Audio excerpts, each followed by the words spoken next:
This channel does not promote any violent, harmful, or illegal activities. All content provided by this channel is meant for an educational purpose only. Iran ইসরায়েলের মধ্যে যুদ্ধ, মুহুর্মুহু বর্ষণ, একের পর এক missile হামলা, সবার আগে যুদ্ধক্ষেত্রে টিভি9 বাংলা।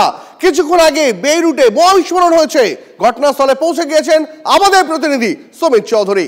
যুদ্ধক্ষেত্রে সব ছবি সবার আগে একমাত্র টিভি9 বাংলায়।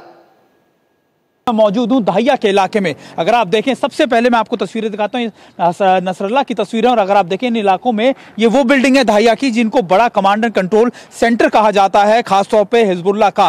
और इस समय अगर आप देखें मेरे पीछे, आपको बड़ी बड़ी इमारतें जमींदोज नजर आ जाएंगी, पूरी तरीके से मिट्टी में मिल चुकी है। ये पोस्टर देखिए, हिजबुल्लाह का बैनर है जिसमें लिखा हुआ है, ना तो हम डरेंगे ना ही हम भागेंगे। और अगर आप देखें ये तस्वीर, क्योंकि मैं अपने कैमरा पर्सन निशांत से कहूंगा, निशांत आइए हम अपने दर्शकों को दिखाते हैं कि आखिरकार इस समय क्या हालात है यहाँ पर। अगर आप देखें, कहा यह जा रहा है कि ये एक सर्विलेंस सेंटर था जहां से लगातार हिजबुल्लाह मॉनिटरिंग कर रहा था कई चीजों को लेकर, खासतौर पर दाहिया के पूरे इलाके को लेकर, और यहाँ पे सर्विलेंस करता था। कोई नहीं है यहाँ पर और सारे लोग यहाँ के भाग चुके हैं, क्योंकि लगातार मेन एपिसेंटर अटैक का इस समय बेरूट के पास का इलाका दाहिया ही है। और अगर आप देखें बड़ी बड़ी इमारतें जो मैं दिखा रहा हूँ, ये खाली हो चुकी हैं, इनको अटैक किया गया है। और एक और चीज, अगर आप देखें ये दुकानें जो सिविलियन एरियाज में खासतौर पे जो लोगों की हुआ करती होगी, वो भी कैसे बर्बाद हो चुकी है, तबाह हो चुकी है। हालांकि इजराइल हमेशा ये दावा करता है कि इन्हीं इलाकों से सिविलियंस के बीच में रहकर हिजबुल्लाह बड़े ऑपरेशंस को चलाता था और इसी वजह से उसने इन इलाकों को टारगेट किया।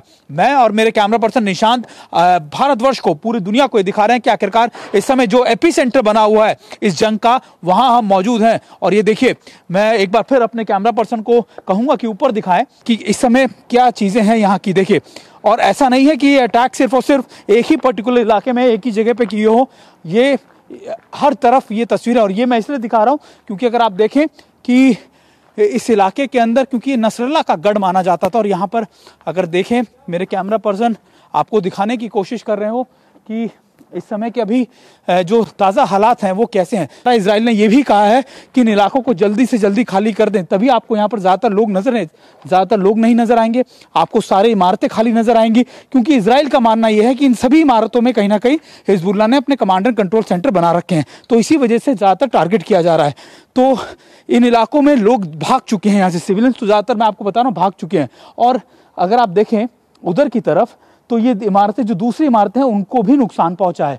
और हर दूसरी गली में, हर दूसरी जगह पर आपको इसी तरीके से जमींदोज इमारतें मिल जाएंगी। हिजबुल्लाह के लिए इस इलाके एक तरीके का सेफ जोन माने जाते थे, लेकिन अब आलम यह है कि ये इलाके पूरी तरीके से बदल चुके हैं। अब ये ऐसी हालत हो चुकी है कि यहाँ पर आपको कुछ नहीं नजर आएगा, आपको सिर्फ और सिर्फ यहाँ पर टूटी हुई इमारतें नजर आएंगी, जो लगातार हिजबुल्लाह के बर्बाद, आप कह सकते हैं, कमांड एंड कंट्रोल सेंटर नजर आएंगे। और वो तस्वीरें नजर आ जाएंगी नसरल्लाह की या दूसरे कमांडर्स की जो अब तक मारे जा चुके हैं। और ये ऐसी तस्वीरें हैं जो आपको बताती हैं कि इस जंग के मैदान में अब कैसे, पहले ये कहा जाता था कि सिर्फ साउथ लेबनान तक लिमिटेड है, लेकिन अब ये बेरूट तक भी आ गया, दाहिया का इलाके तक पहुंच चुकी है। और ये पूरी तस्वीर हम अपने दर्शकों को दिखा रहे हैं और बता रहे हैं कि इस समय के क्या ताजा हालात हैं।